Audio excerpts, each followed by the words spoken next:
The headliners. The headliners.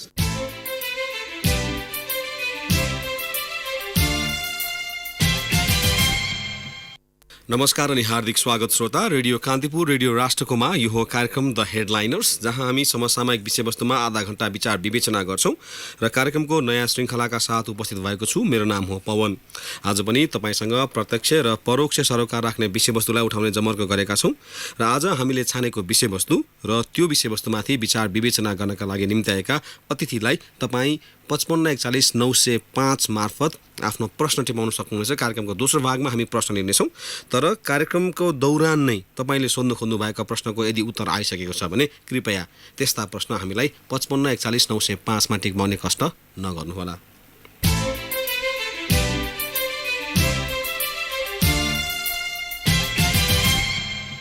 त लागौ आजको विषयवस्तुतर्फ। तत्कालीन नेकपा माओवादी र नेकपा एमाले बीच 2075 जेठ 3 मा एकता भयो र त्यस एकता यता आउँदाखेरि अहिलेसम्म मात्रै नेकपाको सचिवालय, केन्द्रीय कमिटी, प्रदेश, जिल्ला र जनवर्गीय जनसङ्गठनको एकता मात्र टुङ्गिएको छ भने पोलिट ब्युरो कमिटी गठन, केन्द्रीय सदस्यहरूको कार्यविभाजन, विभागहरू गठन र स्थानीय तहमा तल्ला कमिटीहरूमा एकता प्रक्रिया हुने बाँकी रहेको छ। र एकतामा किन सकस छ भनेर पार्टीभित्र आवाजहरू पनि बुलन्द रूपमा उठिरहँदाखेरि त्यसबीचमा सरकारको नेतृत्व गरेको दलले मिडिया र मानवाधिकार आयोगको जुन विधेयक बनाएको छ त्यसलाई लिएर चौतर्फी आक्रमण भएको छ अथवा विरोध पनि भएका छन्। सरकार सशङ्कित हुने थालेको छ प्रेसबाट भन्ने कुराहरू पनि विचारहरू पनि प्रकट भएका छन् र राज्यका सबै निकायमा सरकार हस्तक्षेपकारी भूमिकामा प्रस्तुत हुन खोजेको भनिरहँदाखेरि भने पार्टीमा भने चाहिँ अलिकति अलमलको अवस्था रहेको छ र यिनै विषयमा आज हामी कुराकानी गर्नेछौँ। र कुराकानीको लागि हाम्रो टेलिफोन सम्पर्कमा हुनुहुन्छ नेकपाका स्थायी समिति सदस्य एवं नेता योगेश भट्टराई। भट्टराईज्यूलाई कार्यक्रममा स्वागत छ। धन्यवाद पवनजी, नमस्ते। नमस्कार। यो यत्रो झन् अब 1 वर्ष हुन आँट्यो, यो किन सकस हो यहाँहरूको यो पार्टी एकतामा? जुन माथिल्ला कमिटी जस्तो अब 441 केन्द्रीय समिति बनाइसक्नुभयो यहाँहरूले, अब त्यसमध्येबाट 147 जना पोलिट ब्युरोमा ल्याउनलाई र त्यसै गरी स्थानीय तहमा अथवा भनौँ विभागहरू गठन गर्नमा चाहिँ किन सकस? अब यसमा तपाईँसँग खुलेर भन्दा 2टा कारण छन्। एउटा त हामी सबभन्दा ठुला 2टा कम्युनिस्ट पार्टीहरू एक ठाउँ आएका हौँ। त्यसो हुँदा दुवै पार्टीका सङ्गठनात्मक संरचनाहरू ठुलै थिए हिजोका।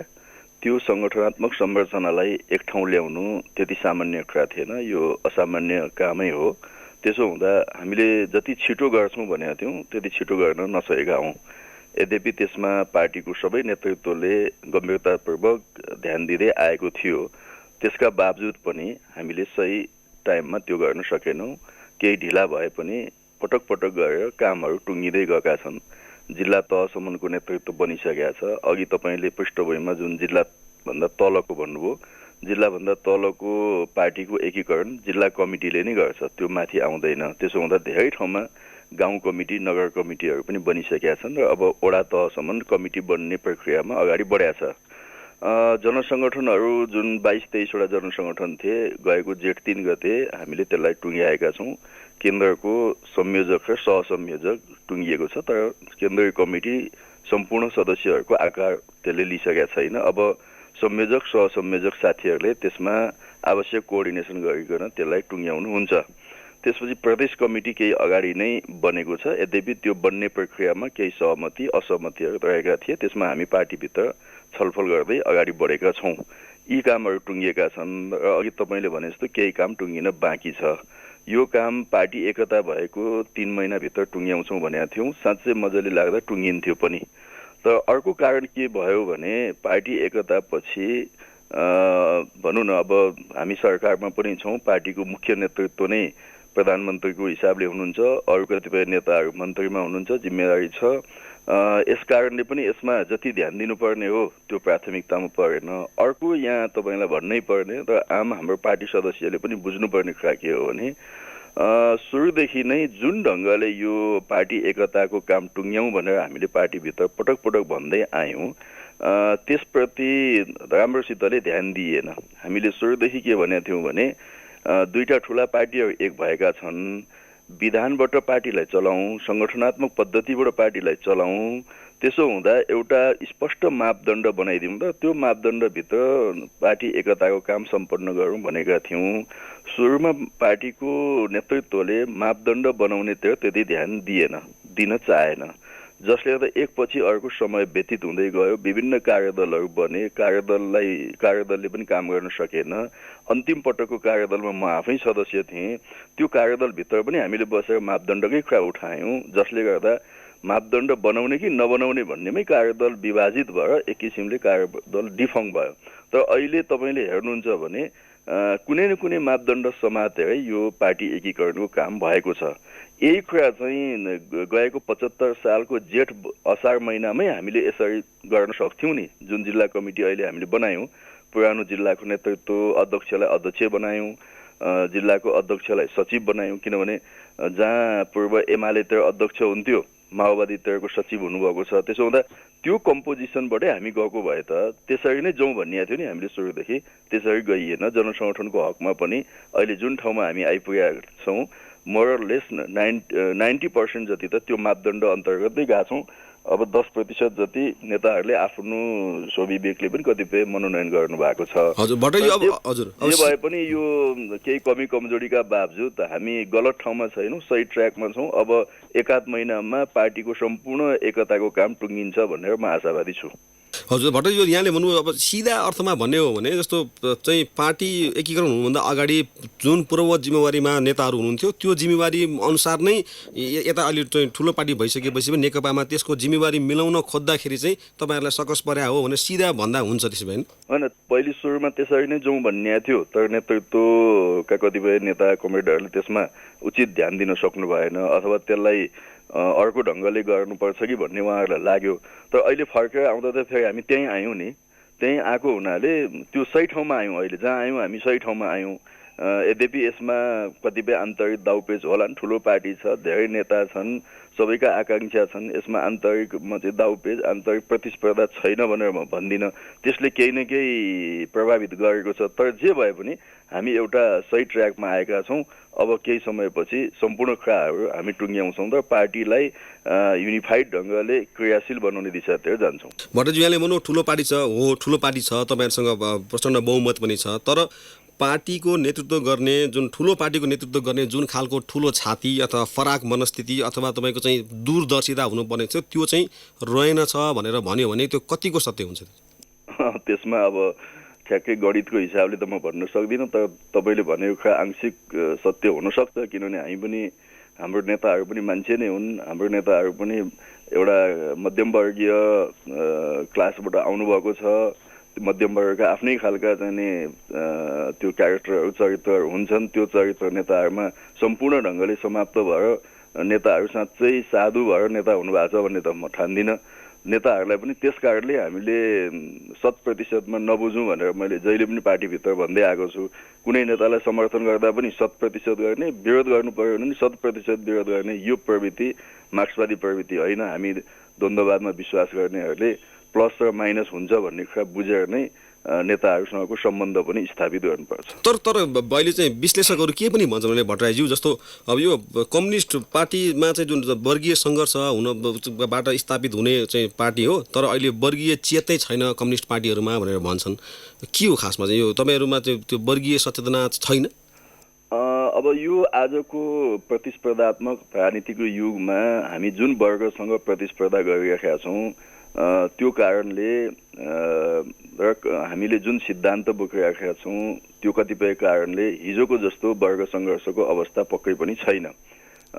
पक्कै पनि अब यो अहिलेका प्रतिस्पर्धात्मक राजनीतिले वर्ग चेतना अलिकति भुत्ते भएकै छ। तर मुख्य कुरा के हो भने त्यसलाई हामीले पार्टीव्यापी हिसाबमा कतिको स्कुलिङ गरेका छौँ भन्ने कुरा चाहिँ प्रधान कुरा हो। पछिल्लो कालमा हाम्रा दुवै पार्टीहरूमा पार्टीको आन्तरिक प्रशिक्षण, स्कुलिङ, कार्यकर्ताको उत्पादन, नेतृत्वको उत्पादन लगायतका विषयमा एउटा योजनाबद्ध त्यो कामको अभाव मैले देख्छु।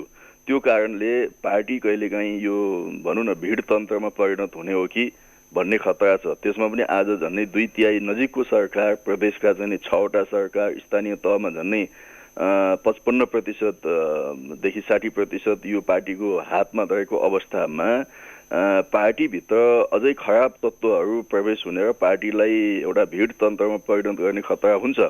त्यो खतरा हामीले देखेकै छौँ। तर त्यसबाट पार्टीको नेतृत्व आत्तिनु हुँदैन।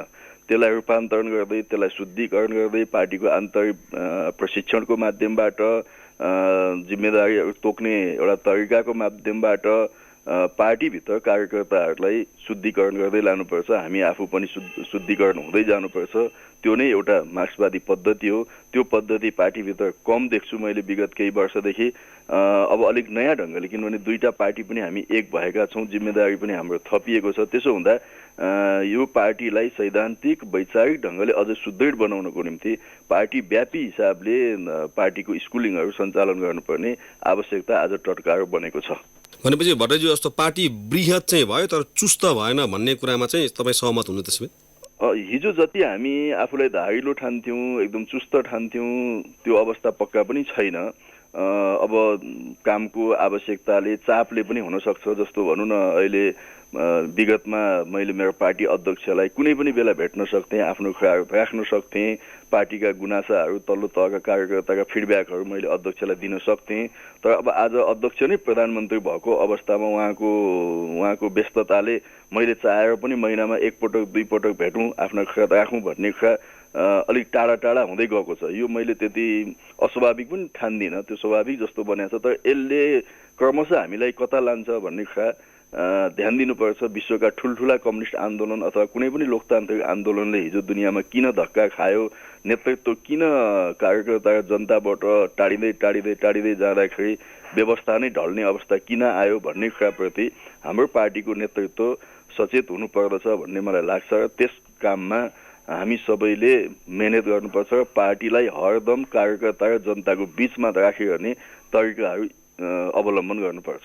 तर तपाईँले त्यसो भनिरहँदा नि भट्टराईज्यू, अब एउटा कुरा चाहिँ जस्तो, अब तपाईँहरूको पार्टीमा दुईजना अध्यक्ष हुनुहुन्छ, एकजनाले सरकार चलाउने अर्कोले पार्टी सङ्गठन हेर्ने भनिरहँदाखेरि अर्को अध्यक्ष मार्फत तपाईँले जे कुरा राख्न खोज्नु भएको थियो अथवा जुन खालको त हुन त निकटताको पनि कुरा होला, त्यो चाहिँ यो अब अलिकति व्यवहारिक हिसाबले पनि त्यो सम्भव नहुने रहेछ। त्यो बहस सम्भवतः पार्टीको अत्यन्तै उच्च तहको नेतृत्वमा पनि यो बहस चलिरहेका छ। अनि त्यो बहसका छिर्काछिर्कीहरू तल पनि अलिअलि हामीले महसुस गरिरहेका छौँ। यो कार्य विभाजनको सिलसिलामा अब दुईटा अध्यक्ष अहिले हाम्रो परिस्थितिको आवश्यकताले बनाएका हौँ। पार्टीको एकतालाई मनोवैज्ञानिक हिसाबले पनि त्यसको सन्देश जाओस् भन्नका निम्ति दुई अध्यक्ष बनायौँ। साथै पार्टी एकतामा नेतृत्वदायी भूमिका त सबैको छ, नेताहरूको भूमिका सबैको छ, अनेक ढङ्गले वार्ता गर्ने साथीहरूको भूमिका छ, तल वातावरण बनाउने कार्यकर्ताहरूको भूमिका छ। तर अन्तिममा त जे भए पनि दुईटा पार्टीका अध्यक्षहरू, तत्कालीन अध्यक्ष एकातिरको केपी ओली हुनुहुन्थ्यो, अर्कोतिरको प्रचण्ड हुनुहुन्थ्यो, उहाँहरू दुईटाको सहमति नभएको भए त यो एकता हुने थिएन। त्यसमा त हामीलाई केही न केही समय लाग्थ्यो, अझै केही समय लाग्थ्यो होला।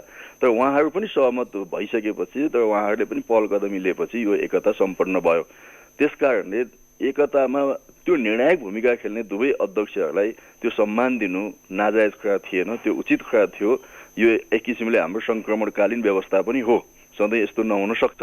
त्यसैले अब दुईटा अध्यक्ष भइसकेपछि कामको बाँडफाँड, अब यसमा जस्तो तपाईँलाई मैले भनौँ न, अब म जस्तो धेरै मान्छेले अध्यक्षको यसरी कार्य विभाजन गर्नुहोस् भन्ने कुरा त्यति उचित हुँदैन। दुईटा अध्यक्षहरू बसेर एउटा अध्यक्षले के गर्ने, अर्को अध्यक्षले के गर्ने, उहाँहरूको बिचमा हाई लेभल एउटा अन्डरस्ट्यान्डिङ भयो। त्यो कुरा चाहिँ हामीले पनि अनुभूत गर्ने पायौँ भने सबभन्दा राम्रो कुरा त्यो हो। पार्टीमा स्थायी कमिटीमा अथवा केन्द्रीय कमिटीमा प्रचण्ड कामरेडले सङ्गठन हेर्नुहोस्, केपी कामरेडले चाहिँ सरकार चलाउनुहोस् भन्ने कुरा यदि मैले भने उहाँहरूलाई चसक्क त्यो हुनसक्छ।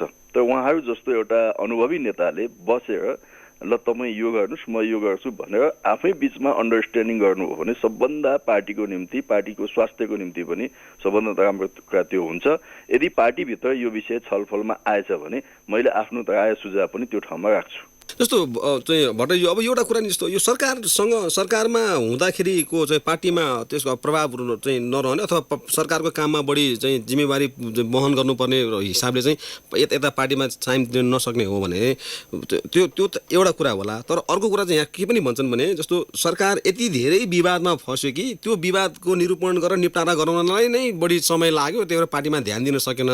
मिडिया त काउन्सिल विधेयक भन्नुहोस् अथवा मानव अधिकार आयोगको तपाईँ विधेयक भन्नु होला, अथवा अब सरकारले चाहिँ राज्यले हस्तक्षेपकारी नीति लियो भन्ने कुरादेखि लिएर अब अनेक यो जग्गा काण्डदेखि लिएर विभिन्न काण्डहरूमा फसिने त्यसले पनि कहीँ न कतै अब यो पार्टीलाई चलायमान बनाउन खोज्दाखेरि अब त्यसमा कसैको पक्ष विपक्ष लिनुपर्ने कारणले कसैलाई नबिजाउन खोज्ने चाहिँ मनस्थिति नेतृत्वले ल्याएको कारणले गर्दाखेरि यो ढिलाइ भएको हो भनेर बुझ्यो भने के हुन्छ? अब यहाँले जुन विधेयकहरूको चर्चा गर्नुभएको छ त्यसमा मेरो धारणामा दुईटा कुरा छन् जस्तो लाग्छ। एउटा त यो विधेयकमा हुँदै नभएका कुराहरूलाई पनि सार्वजनिक ढङ्गले प्रचार गरेर हाम्रो पार्टी अथवा सरकारको बदनाम गर्ने दुराशयपूर्ण मनसायबाट कतिपय कुराहरू आएका छन्, त्यसलाई हामीले अलग्गै ढङ्गले डिलिङ गर्नुपर्छ। असाध्यै गलत ढङ्गले कम्युनिस्ट पार्टीका विरुद्ध लाग्ने बौद्धिक अथवा कुनै जनमत छ भने उहाँहरूसँगको प्रतिवाद त्यही खालको हुन्छ। तर कतिपय यस्तो स्थितिमा पनि आएको छ कि हामी 47-48 सालदेखि यो पार्टी पनि निरन्तर सरकारमा कुनै न कुनै हिसाबले छ। कहिले हामी नेतृत्वको हिसाबले छौँ, कहिले सहभागिताको हिसाबले छौँ। पहिला हामी के गर्थ्यौँ भने पार्टी सरकारमा हुँदाखेरि सरकारले गर्ने कामहरूको सम्बन्धमा पार्टीको एउटा निश्चित तहमा घनीभूत ढङ्गले छलफल गर्थ्यौँ। महत्त्वपूर्ण राजनीतिक नियुक्तिहरूलाई कसरी सम्पन्न गर्ने, बनाउने ऐन कानुनहरूलाई कसरी सम्पन्न गर्ने, त्यसको चाहिँ ड्राफ्ट के भइरहेको छ, त्यसमा सरकारवालासँग छलफलमा पार्टीले कसरी सहजीकरण गर्ने भन्ने पार्टीमा हामी छलफल गर्थ्यौँ। तर पछिल्लो कालमा दुर्भाग्यवश भनौँ न यो परम्परा अलिकति कन्टिन्युअस भएको छैन, यसले काम गरिरहेको छैन। त्यसले गर्दा भनौँ न कतिपय विधेयकहरू पार्टीको ऱ्याङ्क एन्ड फाइलले पनि थाहा पाइरहेको छैन कि कस्तो आइरहेको छ, त्यसमा कसरी प्रतिवाद गर्ने, कसरी आफ्नो चाहिँ तर्कहरू राख्ने भन्ने कुरा चाहिँ पार्टी नेतृत्वको विभिन्न तहमा त्यसको पूर्व जानकारी हुनुपर्छ र पार्टीमा पनि छलफल होस् भन्ने हाम्रो भनाइ छ। तर के कारणले हो यो भएको छैन र जसले गर्दा कोअर्डिनेसन राम्रो नहुँदाखेरि चाहिँ नि पार्टीकै कतिपय सदस्यहरू सडकमा निस्केर विरोध गर्नुपर्ने, पार्टीका कतिपय सदस्यहरूले फेसबुक अथवा सोसल मिडिया अपनाउनु पर्ने अवस्था सिर्जना भएको छ। यसमा तपाईँ मार्फत म हाम्रो पार्टीका मुख्यतः 2 जना अध्यक्षहरूको गम्भीर ध्यान आकर्षण गर्छु कि आगामी दिनमा पार्टी सरकारले लिने महत्त्वपूर्ण निर्णयहरूमा पूर्व जानकारी पार्टीको एउटा निश्चित तहमा होस्, पार्टीले त्यसमा के भूमिका खेल्ने हो त्यहाँ हामी योजना बनाऊँ र अगाडि बढौँ भन्ने म ठान्दछु।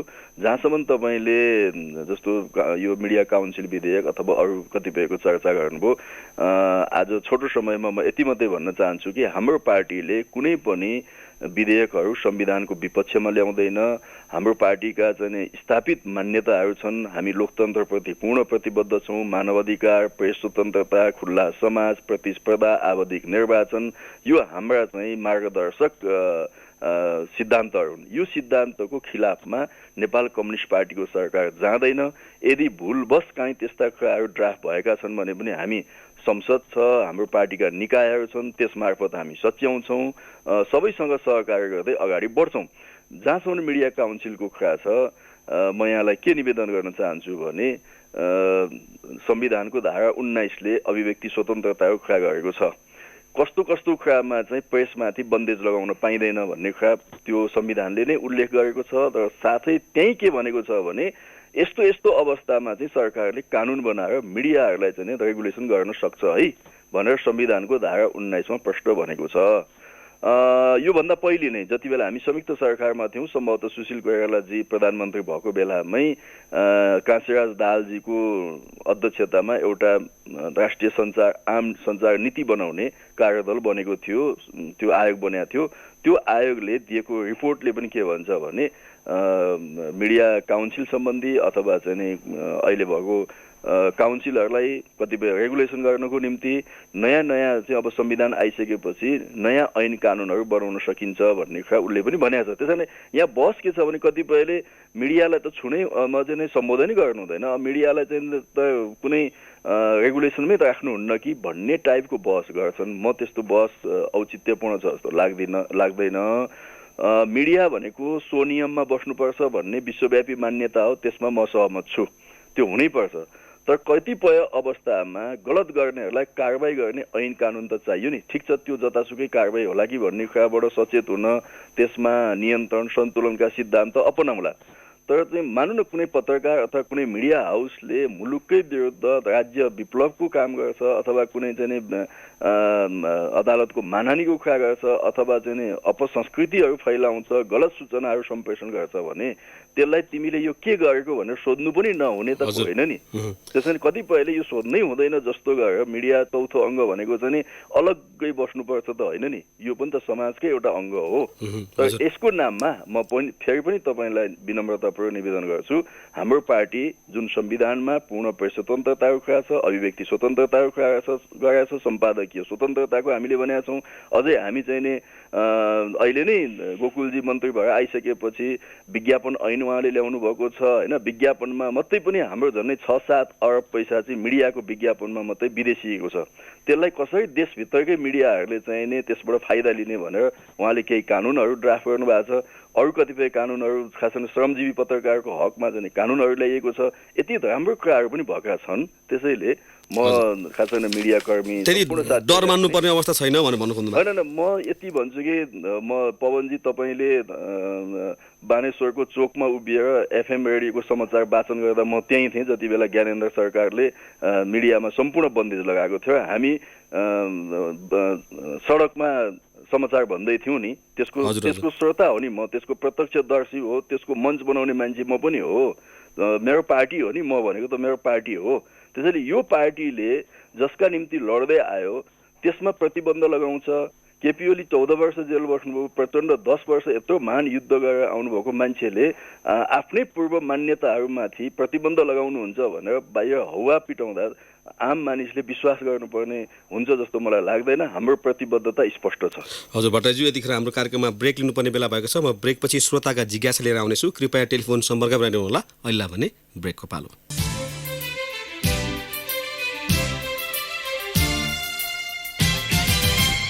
ब्रेकपछि पुनः स्वागत छ। तपाईँ हुनुहुन्छ रेडियो कान्तिपुर, रेडियो राष्ट्रकोमा। कार्यक्रम हो द हेडलाइनर्स। द हेडलाइनर्समा आज हामी नेकपाको एकताको बारेमा कुराकानी गरिरहेका छौँ र कुराकानीको श्रृङ्खलामा हुनुहुन्छ नेकपाका नेता योगेश भट्टराई। भट्टराईजी, यहाँलाई पुनः स्वागत छ कार्यक्रममा।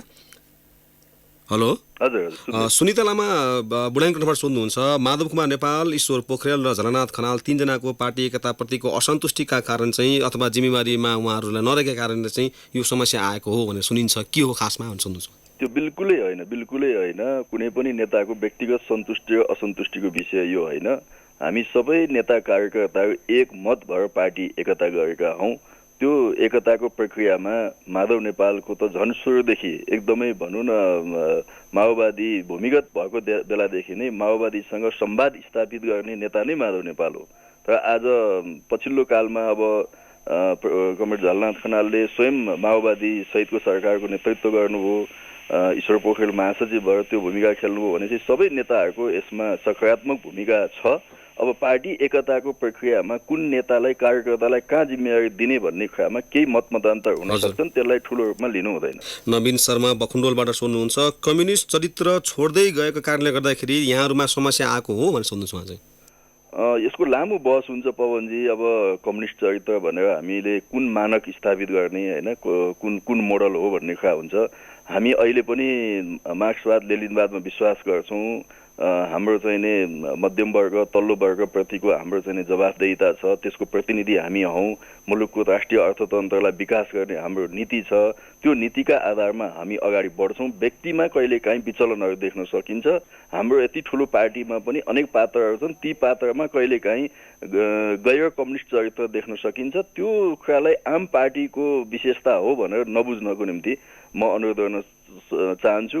व्यक्ति बिग्रिन सक्छन्, दुनियाँको आन्दोलनमा व्यक्तिहरू बिग्रिन्छन्, पलायन हुन्छन्, पार्टी छोड्छन्, तर त्यसले आन्दोलनलाई त केही घाटा हुन्छ, तर सिङ्गो आन्दोलन त्यसरी जाँदैन। चूडामणि भट्टराई मोरङबाट सोध्नुहुन्छ, नेताहरूको जीवनशैली अलि बढी विलासी भएको र उहाँहरूको चाहिँ दलालहरूसँग चाहिँ हिमचिम बढी भयो, त्यस कारणले गर्दाखेरि पनि यो अलिकति असमस्या भएको हो भनेर सोध्नुहुन्छ? हो, यो चाहिँ त अब आज सिङ्गो पार्टीमा एउटा गम्भीर समस्याको विषय भएको छ। अब हिजो माओ सेतुङले एक खालको सांस्कृतिक क्रान्ति भन्नुभयो, तर त्यही मोडलको सांस्कृतिक क्रान्ति त होइन। तर पार्टीभित्र आन्तरिक हिसाबले चाहिँ एउटा ठुलो सांस्कृतिक रूपान्तरणको अभियान चलाउनु पर्ने देखिन्छ। यदि त्यस्तो भएन भने पार्टी जनताबाट विमुख हुने, नेताहरू बदनाम हुने र यसले व्यवस्थालाई धाराशाही बनाउने खतरा हुन्छ। त्यो एउटा शुद्धिकरणको अभियान पार्टीभित्र हामी चलाउँछौँ। श्याम खतिवडा सुनचरीबाट सुन्नुहुन्छ। पार्टीभित्र भागवण्डाका आधारमा नेतृत्व चयन हुन्छ, सक्रियता सहभागिता र योगदानमा चाहिँ किन हुन सक्दैन होला भनेर सोध्नुहुन्छ? यो गम्भीर चिन्ताको विषय छ। अब अहिले पार्टी एकताको घोषणा भएर दुईटा पार्टीलाई एक ठाउँ ल्याउनु पर्ने बेलामा अलिअलि तपाईँले भने जस्तो म त्यो शब्द ठ्याक्कै मेरो शब्द त भन्दिनँ, तर थोरै भागवण्डाको खाला यसलाई अस्वाभाविक नमानु, त्यो स्वाभाविक हुन्छ। तर सधैँ यो स्थिति हुँदैन। अब जब हामी अधिवेशनहरू, जिल्ला अधिवेशन, राष्ट्रिय महाधिवेशन, जनसङ्गठनका अधिवेशनहरूको ठाउँमा पुग्छौँ, त्यो बेला पार्टीभित्र स्पष्ट ढङ्गले खुल्ला प्रतिस्पर्धाबाट नेतृत्व स्थापित गर्ने जुन पुरानो हाम्रो प्रणाली हो, त्यो प्रणालीमा फेरि हामी फर्किन्छौँ, त्यतै जान्छौँ। हस् भट्टराईज्यू, आजको लागि कार्यक्रम द हेडलाइन्सको निर्धारित समय लगभग समाप्त भएको छ। यहाँले समय उपलब्ध गराइदिनुभयो, धेरै धन्यवाद। पवनजीलाई पनि धन्यवाद। कान्तिपुर, रेडियो कान्तिपुरका सम्पूर्ण मित्रहरूलाई मेरो धन्यवाद छ। तर मेरो कुरा सुन्ने सम्पूर्ण श्रोताहरूलाई पनि म धन्यवाद दिन चाहन्छु। समयको लागि धेरै धन्यवाद। उहाँ हुनुहुन्थ्यो नेकपाका नेता योगेश भट्टराई र उहाँसँग हामीले पार्टी एकताका बारेमा पनि कुराकानी गऱ्यौँ। बलभद्र आचार्य, त्यसै गरी झापाबाट, विनोद खवास झापाबाट, अनि त्यसै गरी अम्बिका प्रसाद कोइराला मोरङबाट र त्यसै गरी पुलचोकबाट नुच्छे नारायण श्रेष्ठको प्रश्न हामीले समावेश गर्न सकेनौँ, किनभने उहाँहरूको प्रश्नको आशय चाहिँ कार्यक्रमको दौरान आइसकेको थियो। आजको लागि कार्यक्रम द हेडलाइन्सबाट बिदा माग्ने बेला भएको छ। भोलि नयाँ विषय र प्रसङ्गका साथमा पुनः आउने नै छौँ। तबसम्मका लागि रेडियो कान्तिपुर न्युज डेस्कका सम्पूर्ण सहकर्मीसहित म पवनलाई पनि बिदा दिनुहोस्। नमस्कार। सूचना र मनोरञ्जनको संवाहक रेडियो राष्ट्रको रेडियो कान्तिपुर।